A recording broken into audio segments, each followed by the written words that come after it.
Order. Statement. The Prime Minister. Thank you, Mr. Speaker. With permission, I'd like to make a statement on the report of the Hillsborough Independent Panel. Today, the Bishop of Liverpool, the Right Reverend James Jones, is publishing the report of the Hillsborough Independent Panel. The disaster at the Hillsborough Football Stadium on the 15th of April 1989 was one of the greatest peacetime tragedies of the last century. 96 people died as a result of a crush in the Leppings Lane terrace at the FA Cup semi-final between Liverpool and Nottingham Forest. There was a public inquiry at the time by Lord Justice Taylor, which found, and I quote, that the main cause of the disaster was a failure of police control.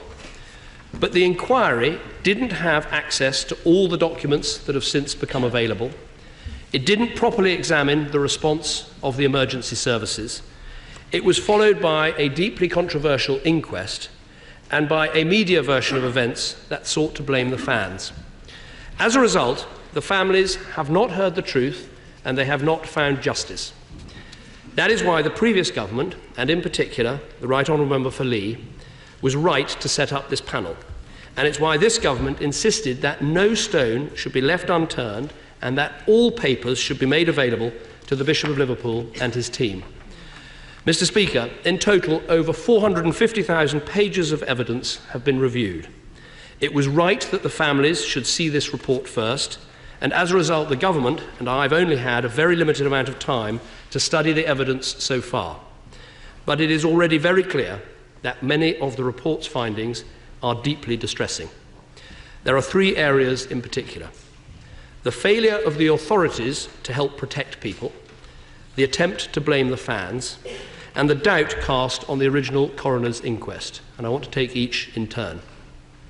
First, there is new evidence about how the authorities failed. There is a trail of new documents which show the extent to which the safety of the crowd at Hillsborough was, and I quote, compromised at every level. The ground failed to meet minimum standards and the deficiencies were well known. The turnstiles were inadequate. The ground capacity had been significantly overcalculated. The crush barriers failed to meet safety standards. And there had been a crush at exactly the same match the year before. And today's report shows very clearly that lessons had not been learned. The report backs up again the key finding of the Taylor report on police failure. But it goes further by revealing for the first time the shortcomings of the ambulance and emergency services response. The major incident plan was not fully implemented. Rescue attempts were held back by failures of leadership and coordination. And significantly, new documents today show there was a delay from the emergency services when people were being crushed and being killed. Second, the families have long believed that some of the authorities attempted to create a completely unjust account of events that sought to blame the fans for what happened. And Mr. Speaker, the families were right. The evidence in today's report includes briefings to the media and attempts by the police to change the record of events. On the media, several newspapers reported false allegations that fans were drunk and violent and stole from the dead. The Sun's report sensationalized these allegations under a banner headline, "The Truth." This was clearly wrong and caused huge offence, distress and hurt. News International has cooperated with the panel, and for the first time, today's report reveals that the source for these despicable untruths was a Sheffield News Agency reporting conversations with South Yorkshire Police and Irvin Patnick, the then MP for Sheffield Hallam. The report finds that this was part of police efforts, and I quote, to develop and publicise a version of events that focused on allegations of drunkenness, ticketlessness and violence. In terms of changing the record of events, we already know that police reports were significantly altered, but the full extent was not drawn to Lord Justice Taylor's attention. Today's report finds that 164 statements were significantly amended, and 116 explicitly removed negative comments about the policing operation, including its lack of leadership. The report also makes important findings about particular actions taken by the police and the coroner while investigating the deaths. There is new evidence which shows that police officers carried out police national computer checks on those who had died in an attempt, and I quote directly from the report, to impugn the reputations of the deceased. The coroner took blood alcohol levels from all of the deceased, including children, and the panel finds no rationale whatsoever for what it regards as an exceptional decision. The report states clearly that the attempt of the inquest to draw a link between blood alcohol and late arrival was fundamentally flawed, and that alcohol consumption was unremarkable and not exceptional for a social or leisure occasion. Mr. Speaker, over all these years, questions have been raised about the role of government, including whether it did enough to uncover the truth. It is certainly true that some of the language in the government papers published today was insensitive. But having been through every document, and every government document, including cabinet minutes, will be published, the panel found no evidence of any government trying to conceal the truth. At the time of the Taylor report, the then Prime Minister was briefed by her private secretary that the defensive, and I quote, close to deceitful behaviour of senior Yorkshire police officers was, and I quote, depressingly familiar. And it's clear that the then government thought it right that the Chief Constable of South Yorkshire should resign. But as the Right Honourable Member for Lee has rightly highlighted on a number of occasions, governments then and governments since have simply not done enough to challenge publicly the unjust and untrue narrative that sought to blame the fans. Third, and perhaps most significantly of all, the Bishop of Liverpool's report presents new evidence which casts significant doubt over the adequacy of the original inquest. The coroner, on the advice of the pathologists, believed that victims suffered traumatic asphyxia leading to unconsciousness within seconds and death within a few minutes. As a result, he asserted that beyond 3:15 in the afternoon, there were no actions that could have changed the fate of the victims, and he limited the scope of the inquest accordingly. But by analysing post-mortem reports, the panel have found that 28 people did not have obstruction of blood circulation, and 31 did have evidence of heart and lungs continuing to function after the crush. This means that individuals in those groups could have had potentially reversible asphyxia beyond 3:15 p.m, and that is in contrast to the findings of the coroner and a subsequent judicial review.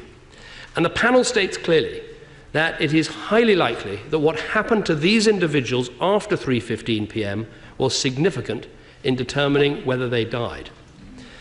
Mr. Speaker, the conclusions of this report will be very harrowing for many of the families affected. Anyone who has lost a child knows that the pain never leaves you. But to read a report years afterwards that says, and I quote, a swifter, more appropriate, better focused and properly equipped response had the potential to save more lives, can only add to that pain. It is for the Attorney General to decide whether to apply to the High Court to quash the original inquest and seek a new one. In this capacity, he acts independently of government, and he'll need to examine the evidence himself. But it's clear to me that the new evidence in today's report raises vital questions which must be examined. And the Attorney General has assured me that he will examine this new evidence immediately and reach a decision as fast as possible. But ultimately, it is for the High Court to decide.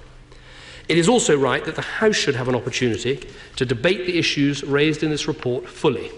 And my right honourable friend, the Home Secretary, will be taking forward a debate in government time, and this will happen relatively quickly when the House returns in October. Mr. Speaker, I want to be very clear about the view the government takes about these findings and why, after 23 years, this matters so much, not just for the families, but for Liverpool and for our country as a whole. Mr. Speaker, what happened that day and since was wrong. It was wrong that the responsible authorities knew Hillsborough did not meet minimum safety standards and yet still allowed the match to go ahead. It was wrong that the families have had to wait for so long and fight so hard just to get to the truth. It was wrong, quite profoundly wrong, that the police changed the records of what happened and tried to blame the fans. We asked the police to do difficult and often very dangerous things on our behalf. And South Yorkshire Police is a very different organisation today from what it was then. But we do the many, many honourable police men and women a great disservice if we try to defend the indefensible. It was also wrong that neither Lord Justice Taylor nor the coroner looked properly at the response of the other emergency services. Again, these are dedicated people who do extraordinary things to serve the public, but the evidence from today's report will make some very difficult reading. Mr. Speaker, with the weight of the new evidence in this report, it is right for me today, as Prime Minister, to make a proper apology to the families of the 96 for all they have suffered over the past 23 years. Indeed, the new evidence that we're presented with today makes clear, in my view, that these families have suffered a double injustice. The injustice of the appalling events, the failure of the state to protect their loved ones, and the indefensible wait to get to the truth, and then the injustice of the denigration of the deceased, that they were somehow at fault for their own deaths. So on behalf of the government, and indeed our country, I am profoundly sorry that this double injustice has been left uncorrected for so long. Mr. Speaker, because of what I've described as the second injustice, the false version of events, not enough people in this country understand what the people of Merseyside have been through. This appalling death toll of so many loved ones lost was compounded by an attempt to blame the victims. A narrative about hooliganism on that day was created, which led many in the country to accept that somehow it was a grey area. Today's report is black and white. The Liverpool fans were not the cause of the disaster. The panel has quite simply found no evidence in support of allegations of exceptional levels of drunkenness, ticketlessness or violence amongst Liverpool fans. No evidence that fans had conspired to arrive late at the stadium, and no evidence that they stole from the dead and the dying. Mr. Speaker, I'm sure the whole House will want to thank the Bishop of Liverpool and his panel for all the work they've done. And I'm sure that all sides will join with me in paying tribute to the incredible strength and dignity of the Hillsborough families and the community which has backed them in their long search for justice. While nothing can ever bring back those that were lost, with all the documents revealed, nothing held back, the families at last have access to the truth. And I commend this statement to the House.